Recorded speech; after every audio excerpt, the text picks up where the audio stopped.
So the title of the series that we will be in on Wednesday nights and Sundays is 7 Psalms for Giving Thanks. And so all of the Psalms that we look at will be, our theme for the month will be giving thanks or being grateful. Or we've also obviously got a holiday coming up called Thanksgiving. It is an American holiday. And but obviously, regardless of where we are at, whatever borders we're living within, we want to be people that give thanks.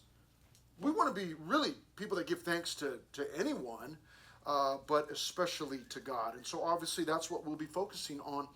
And as we look at these Psalms, and then this will hopefully help us that as we get closer to Thanksgiving, to be in that mindset and to have that heart of gratitude and thanksgiving as we get closer to the actual holiday.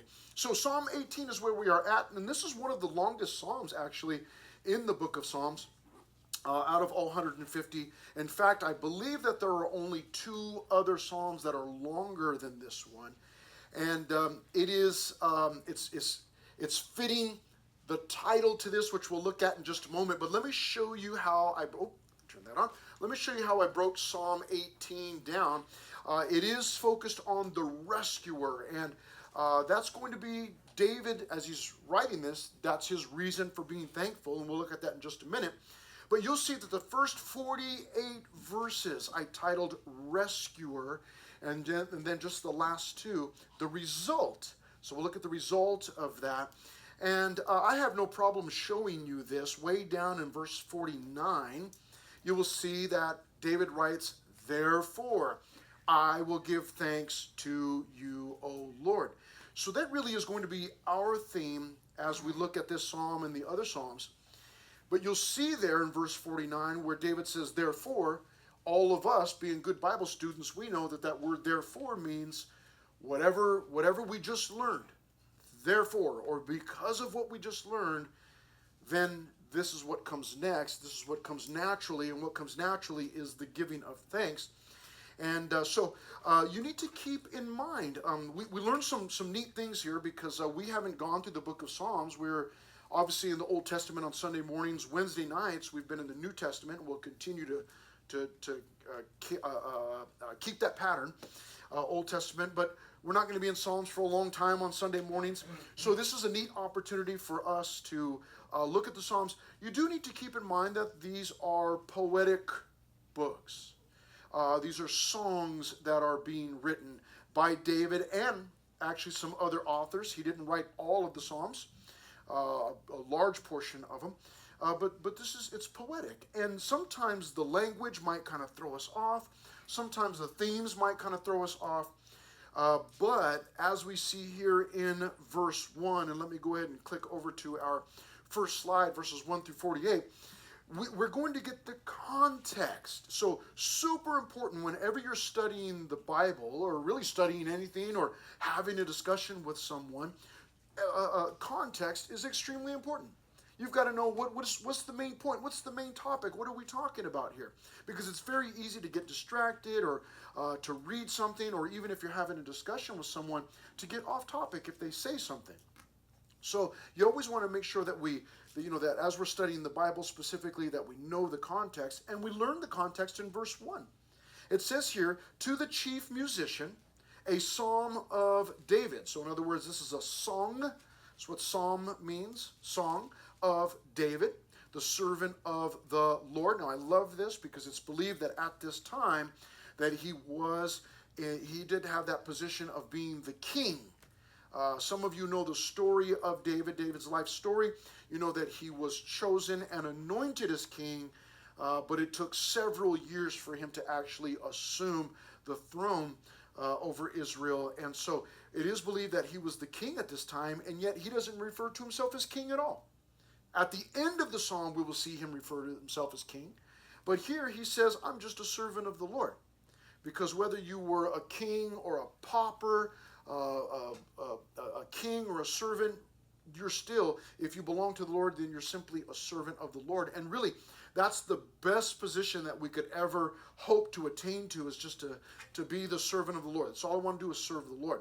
So he says, a psalm of David, the servant of the Lord, who spoke to the Lord. So we know that this is written to the Lord.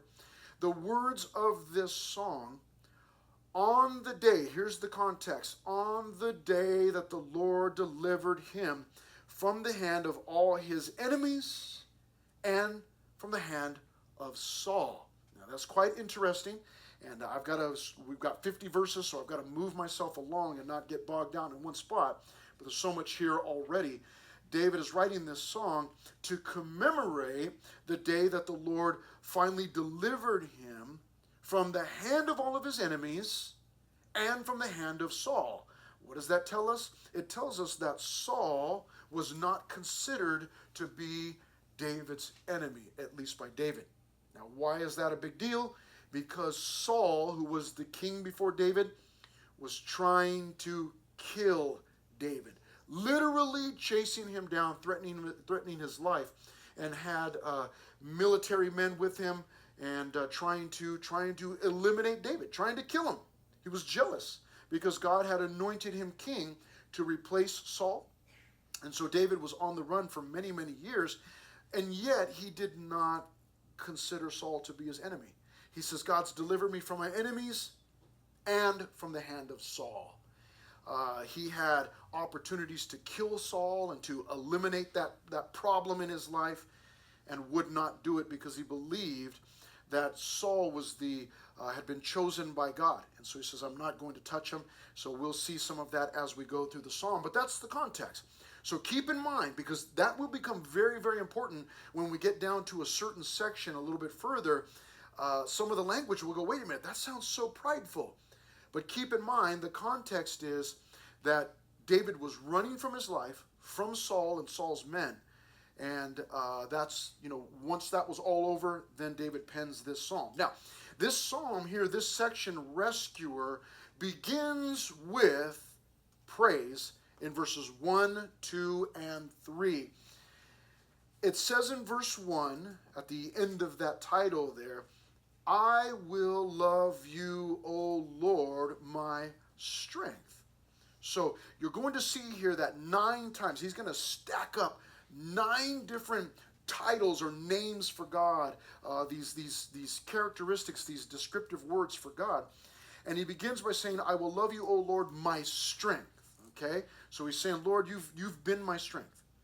Then in verse 2, the Lord is my rock.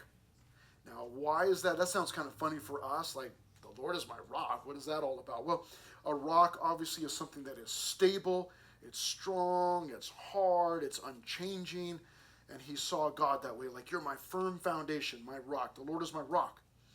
And my fortress, which obviously would be the picture of like a castle, a place of safety. And my deliverer. So there is where the idea of a rescuer, that picture is introduced there, my deliverer. Now keep in mind, again, the context. What's the context? He had been saved. God had protected him and saved him from being killed by Saul. So he says, you're my deliverer. My God, he says, again in verse 2, my strength. Now, he already used the word strength, and this word strength here actually is different. This word strength means fountain, source, and origin. So we have that translated as strength, but what it really means is fountain, source, and origin. So he's saying, God, you're my fountain, you're my source, you're my origin, in whom I will trust. Keeping in mind that God is strength, that he's rock, that he's a fortress, that he's a deliverer, that he is a fountain, source, and origin, it makes it easier to trust in him, in whom I will trust. So it makes sense as to why David would trust in him, and certainly it makes sense for you and I as to why we would trust in him too. He's all of these things, not only for David, but for us also. He goes on to say in verse 2 still, and here he is, he's just stacking these things up, my shield and the horn of my salvation. That my shield, obviously, that's an obvious, descriptive word. We know what a shield is and what it's used for. But the horn of my salvation, that's always kind of a little bit of a funny one or an odd one. What is that? Well, a horn was seen as a symbol of strength.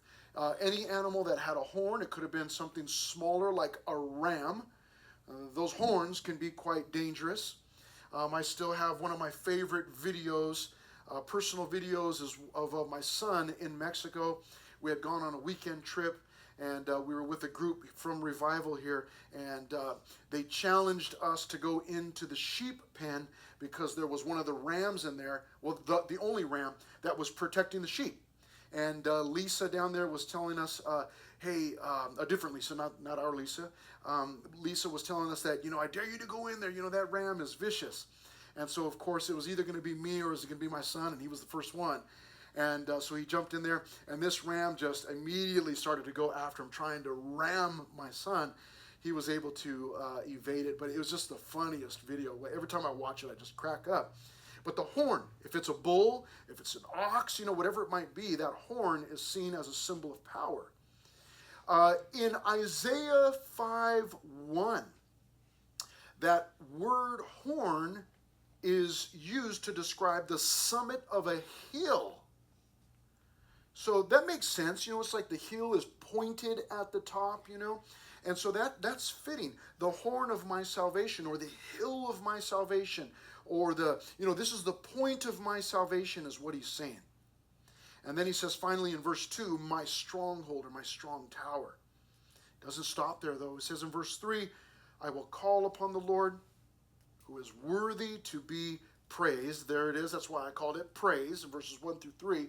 He's naming all of these things. Who is worthy to be praised. So shall I be saved from my enemies.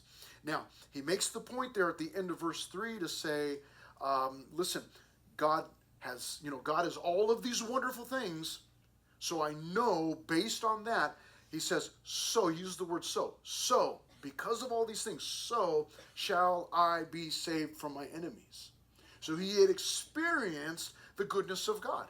And he was able to say, you know what? Because of all that God has done, I know that I will be saved from my enemies, future enemies, because he had been saved from his enemies.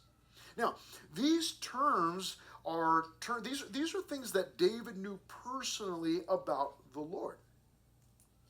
And I would say to you that these are all terms that you and I may not necessarily fully understand, but we will.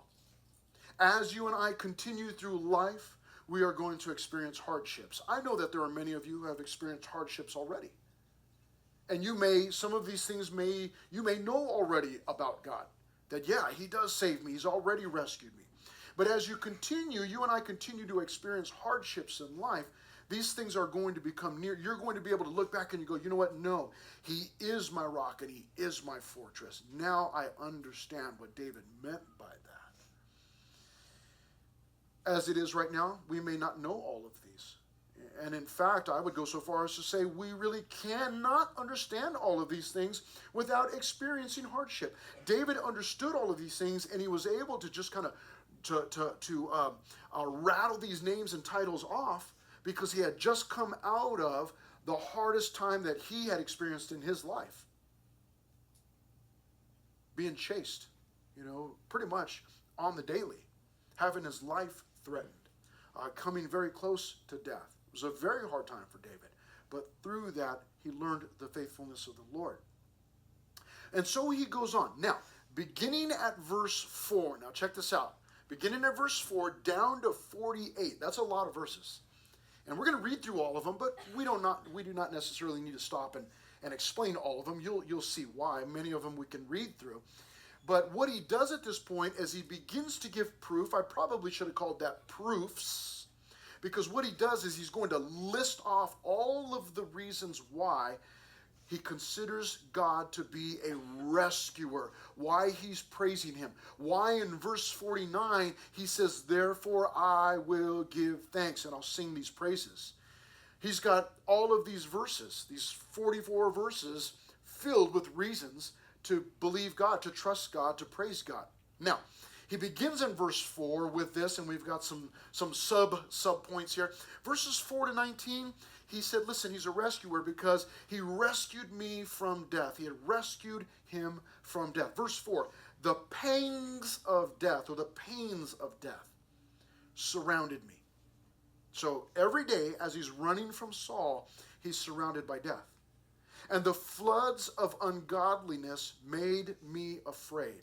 Now, I love the Psalms, and it is normal for me, being a pastor, to every so often go on hospital visits or home visits when people are facing, when they've got cancer or leukemia, when they've got some, terrible sickness or disease going on. I've got to show up and do my best to give some comfort, some hope.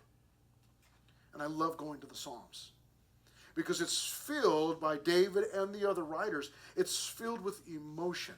And you just get the highs and the lows.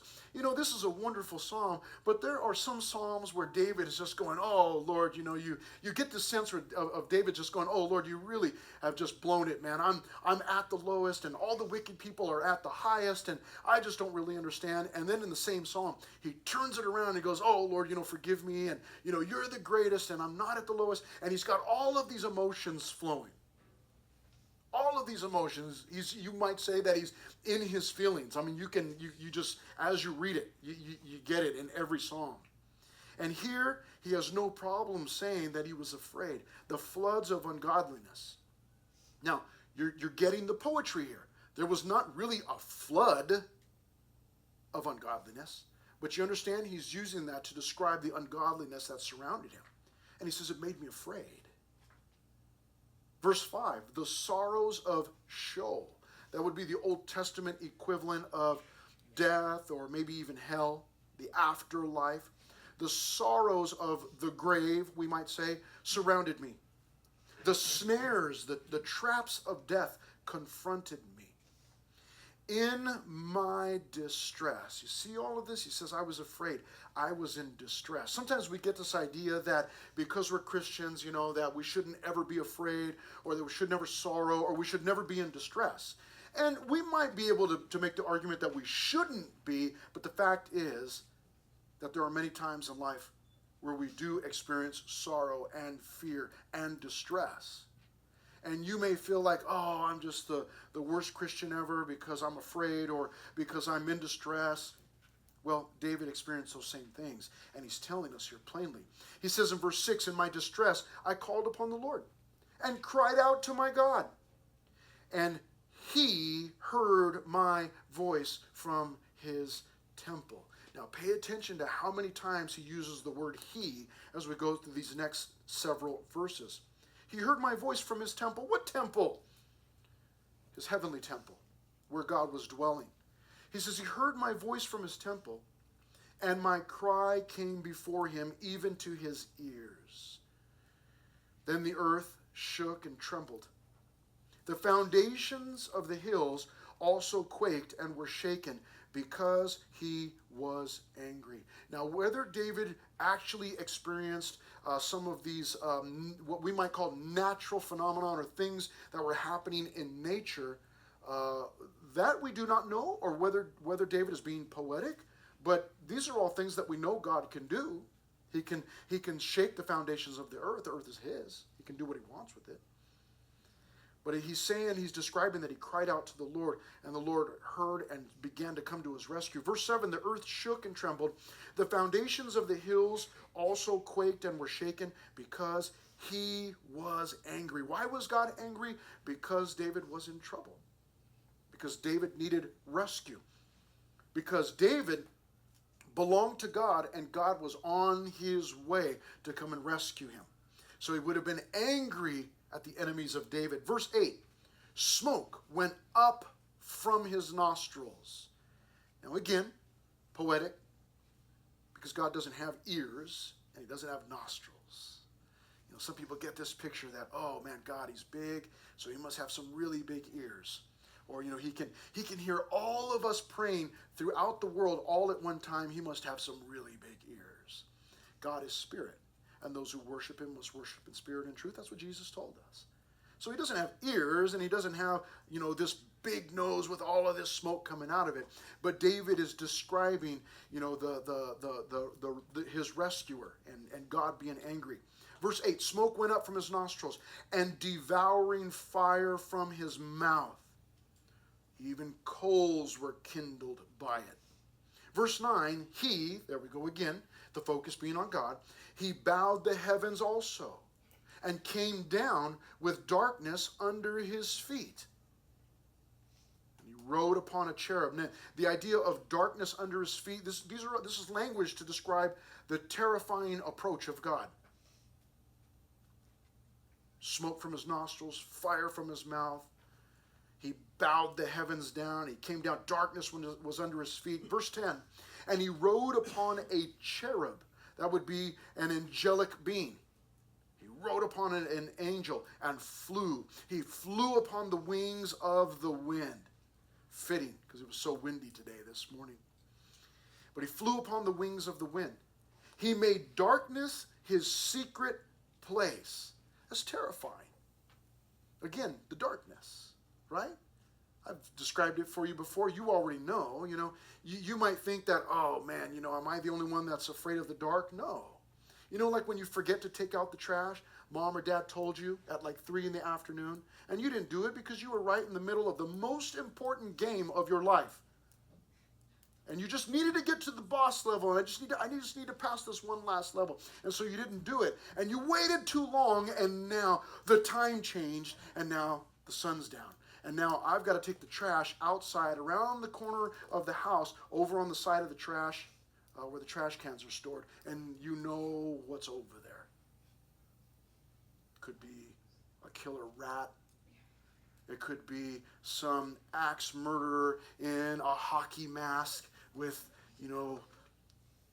blood and fangs and whatever else. Or there's something on the roof waiting to jump on you, or something in the tree, or, some demonic dog out there. All the thoughts that swirl through your mind, and I can see you laughing because these are all things that you think about. You have to go and you kind of look around the corner. It's like, man, it's so dark. Why hasn't Dad put lights out here yet, But you got to do it. Darkness can be terrifying. And so he's using it to describe here. Verse 11, he made darkness his secret place. His canopy around him was dark waters and thick clouds of the skies. Terrifying scene. From the brightness before him, his thick clouds passed with hailstones and coals of fire. The Lord thundered from heaven. And the Most High, that's still God, that's another title, another descriptive phrase, and the Most High uttered his voice, hailstones and coals of fire. You understand the picture he's painting here? David has an earthly issue, an earthly problem.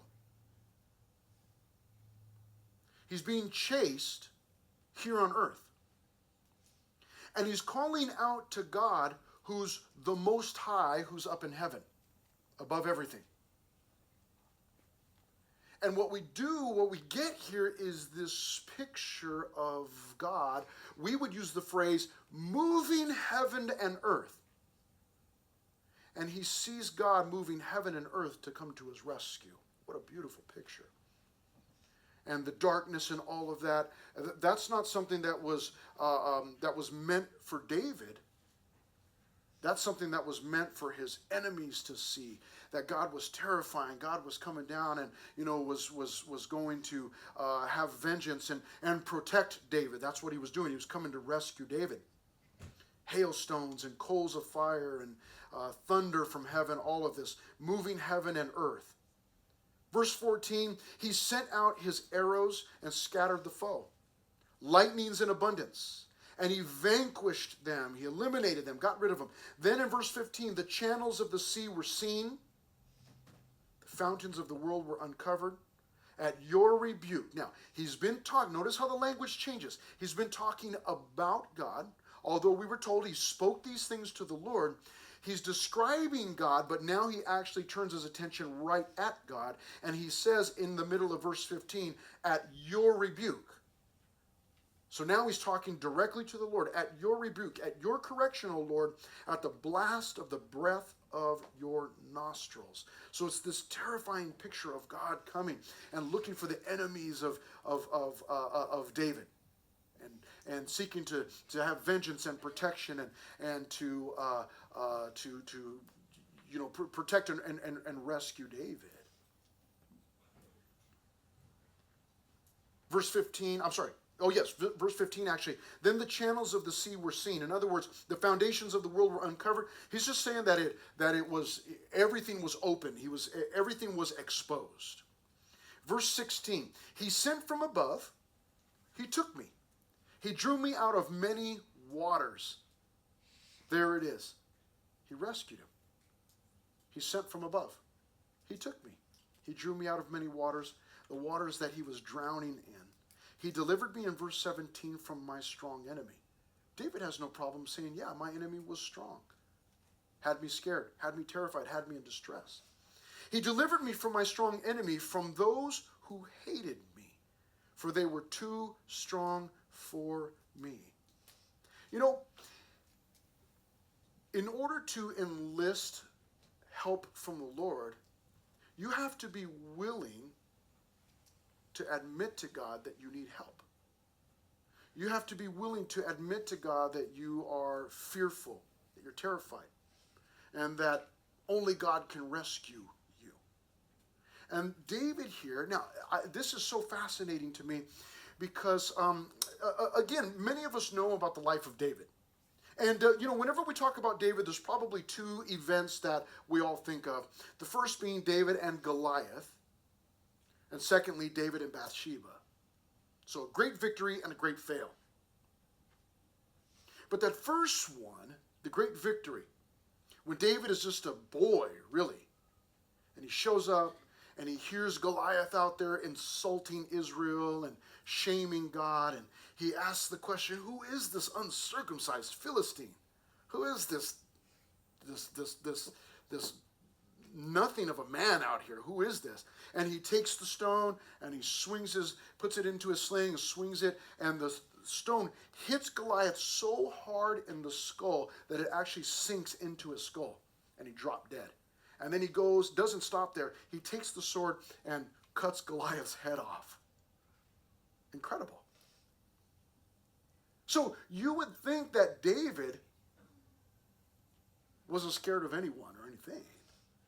And yet he admits here, I was terrified. God had to come to my rescue. Verse 17, they were too strong for me. It's like, what? But you killed Goliath. What are you talking about? Yeah, but this time there were too many. They had him on the run. Verse 18, they confronted me in the day of my calamity, in the midst of my chaos, man, when his heart was troubled, his mind was troubled, but the Lord was my support. What a wonderful verse. Because it seems for you and I oftentimes that things come in seasons, man. They come in pairs. Like when I'm experiencing a hardship, it just seems like Satan gets in there and he's just trying to kick me while I'm down. And several things are going wrong all at once. So he describes it there in verse 18. They confronted me in the day of my calamity, man. They came in the midst of my trouble. But the Lord was my support. And then in verse 19, he also brought me out into a broad place. He delivered me because he delighted in me. Now I want you to notice, how many times did he use the word he? This is important because of the next section that we get into. In verse 6, he heard my voice. In verse 9, he bowed down the heavens. Verse 10, he rode upon a cherub. He flew upon the wings of the wind. Verse 11, he made darkness a secret place. Down in verse 14, he sent out his arrows. He vanquished them. In verse 16, he sent from above. He took me. He drew me. Verse 17, he delivered me. In verse 19, he also brought me. He delivered me. He delighted in me. So he makes it very clear that God was the one doing all of this. Do you understand that? Is that clear? It was God who was doing all of this.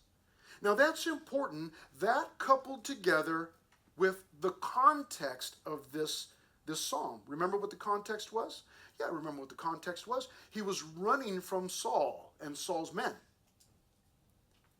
And I will preface the next section that we get into, which is being rewarded because of his faithfulness. God rewarded his faithfulness.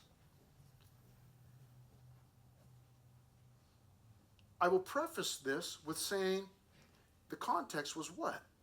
That David had been running from Saul and his men. David had opportunities to kill Saul. One of my favorites was when Saul went into a cave to go to the potty, took a potty break while he was in the midst of chasing David, went into a cave. Just so happens that David and his men were inside the cave already. And David snuck up behind him while he was doing his business. Whew. And he cut a piece of his robe off, just cut off a corner. That's how sneaky and slick David was. And then after Saul left the cave, David comes out. There's some distance in between them, and he goes, "Hey, Saul, you know me, I'm your servant, man. I love you. I'm not trying to kill you." And he showed him. He goes, "Look what you came into the cave, and look what happened. I could have killed you. I was close enough to cut off a piece of your garment. I could have killed you, but I didn't." So keep that in mind. Keep that in mind. And the fact that God was the one who did all of this, because if you don't keep that in mind, then verses 20 through 28 seem prideful. But I'll explain. Verse 20. The Lord rewarded me according to my righteousness, according to the cleanness of my hands. He has recompensed me. For I have kept the ways of the Lord, and have not wickedly departed from my God.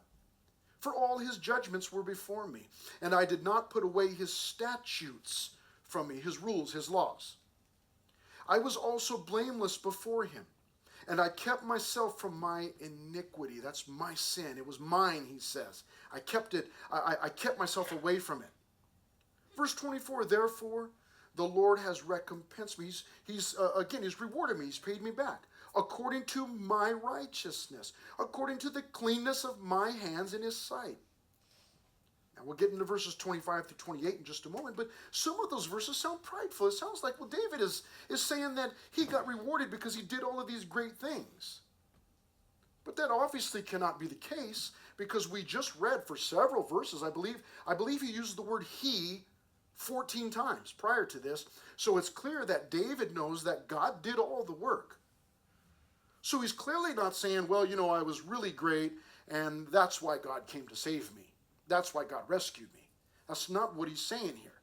And the fact that we know that he was running from Saul, what is he saying in these verses? Why do they sound prideful? Well, they sound prideful, but they're not. What he's explaining, and please understand, this was in between Goliath and Bathsheba. Yes, he sinned greatly with Bathsheba. And it wasn't the only time that he sinned. He was a sinner. But this is in between that time. So he hadn't sinned with Bathsheba yet when all of this was going on. These things that he's writing about. But understand what he's saying, what David is saying is that he could have killed Saul. He had opportunities to do that. But he didn't. Instead, what he did was he obeyed God. He trusted God. He wasn't living or acting or reacting the way that Saul and his men were. So compared to Saul and Saul's men, David's enemies, he says, compared to them, I held fast to you, Lord. I trusted you. I could have killed them, but I didn't, because I trusted you. And I held on to your statutes, your rules, your laws, your commands. So that's what he's saying in these verses. And he's saying that because he trusted the Lord, God rewarded him for that. See, if David had responded the way that, in like manner, like Saul and like the men that were with Saul, had David taken this problem into his own hands, then he would have done just that. He would have taken it out of the hands of God, and he would have handled it. And then there might have been some discipline from the Lord in David's life. Because, hey, you're living in disobedience. I didn't tell you to attack Saul. I didn't tell you to take vengeance on him. I told you to trust me. Why would you do that? But David didn't do that. Instead, he trusted the Lord. And so what he's explaining here is that God is such a good rescuer. Because I was obedient to him. I listened to him. I waited for him. I trusted in him. And he's rewarded me for that. He's repaid me for that. And so that's what David is saying. David knows and knew, and of course found out even more so, that he had no righteousness of his own. When he says in verse 24, according to my righteousness, what he's saying is the right way that I responded to this situation. I trusted you, Lord. I didn't take it into my own hands. What a wonderful lesson for you and I to understand that we need to make sure we're trusting God with the difficulties in our lives too. And not taking it into our own hands, but committing it to the Lord and trusting him. Now, he goes on here, beginning at verse 29, to tell us that God is a good rescuer. Can we get it up there? Where's it at? Is it coming? Where's it at? Someone want to help me out back there? From verse 29 down to verse 48, he tells us that God is a good rescuer because he reinforced his confidence. Reinforced his confidence. Thank you very much for that. At verse 29, he says, "For by you," it was you, God, "I can run against a troop. But my God, by my God, I can leap over a wall." See, he's got confidence. Because of what he's seen God do, he knows what can happen. Verse 30, as for God, his way is, I love this verse, verse 30. As for God, his way is perfect. The word of the Lord is proven. He is a shield to all who trust in him. Verse 31, for who is God except the Lord? And who is a rock except our God? It is God who arms me with strength and makes my way perfect. He makes my feet like the feet of deer. You ever seen deer run? They're nimble. Jump over things. They can stand on tiny little ledges and rocks and not fall. It's incredible. Verse 33, and sets me on high places. He teaches my hands to make war. What a verse. He teaches my hands to make war so that my arms can bend a bow of bronze. Bend a bow of bronze. Say that 3 times fast. Bend a bow of bronze. What is that? What is he saying? Well, a bow of bronze. Bronze would have been a strong metal. Imagine trying to bend. Some of you have a bow and arrow. Imagine trying to bend a bow made out of bronze. You're like, how am I supposed to bend this thing? Well, that's the point. It's poetic. He's saying, even a bow of bronze, man, I had so much strength from the Lord that I was able to bend it. So he's saying, he's describing that the Lord had strengthened him. And then in verse 35, you have also given me the shield of your salvation. Your right hand has held me up. Your gentleness has made me great. His gentleness. You enlarged my path under my feet. In other words, you made the path wider so my feet did not slip. I have pursued my enemies and overtaken them. Neither did I turn back again till they were destroyed. I have wounded them so that they could not rise. They have fallen under my feet. For you have armed me with strength for the battle. You have subdued under me those who rose up against me. You have also given me the necks of my enemies, so that I destroyed those who hated me. They cried out in verse 41, but there was none to save. He says, even to the Lord. They even cried out to the Lord, but he did not answer them. Why would he not answer them? I thought he said everybody that calls on the Lord. Well, obviously, these would have been individuals that called on the Lord, but didn't belong. They didn't belong to the Lord. So God wasn't coming to their rescue. Verse 42, then I beat them as fine as the dust before the wind. I cast them out like dirt in the streets. You have delivered me from the strivings of the people. You understand?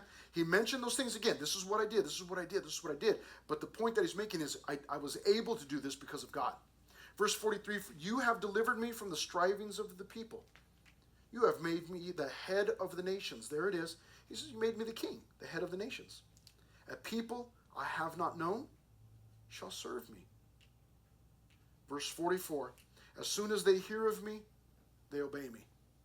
The foreigners, even his people who are not his own people, they submit to him. The foreigners fade away and come frightened from their hideouts. The Lord lives. Blessed be my rock. Let the God of my salvation be exalted. It is God who avenges me and subdues the peoples under me. He delivers me from my enemies. You also lift me up above those who rise against me. You have delivered me from the violent man. And finally, the last 2 verses, which obviously are a different division, verses 49 and 50, are the result. So what about this? All wonderful things. And these are things that are true for you and I. God has rescued us out of dangerous places. Some of you have been in near accidents, or maybe you've been in an accident. But maybe you've had near-death experiences. Whether it be an accident or an almost near accident, you think, man, I could have died. Something could have happened to me. but God rescued you. Well, in verses 49 and 50, really in verse 49, we get our last 2 points, the result. The first is that because of this, he gives thanks. Notice the word therefore in verse 49. Therefore, because of all of this, I will give thanks to you. There it is. I'm going to give thanks. As I head toward our holiday, our American holiday, Thanksgiving, what do I have to be thankful for? Well, I can be thankful that the Lord has protected me all of this time. Therefore, I will give thanks to you, O Lord, he says, among the Gentiles. So he's even going to praise God among those people that didn't belong to God. And then secondly, the second thing he's going to do is he's going to sing praises in verse 49. And sing praises to your name. You see, that's one of the reasons that we always have worship. For all of the good things that God has done. For all of the goodness that he's shown us. The protection. Keeping us safe from our enemies. So we want to give thanks and sing praises to your name. And then finally in verse 50, great deliverance he gives to his king. There it is. David. And shows mercy to his anointed. That's David again. He was anointed by God. To David and his descendants forevermore. And that's just what God has done.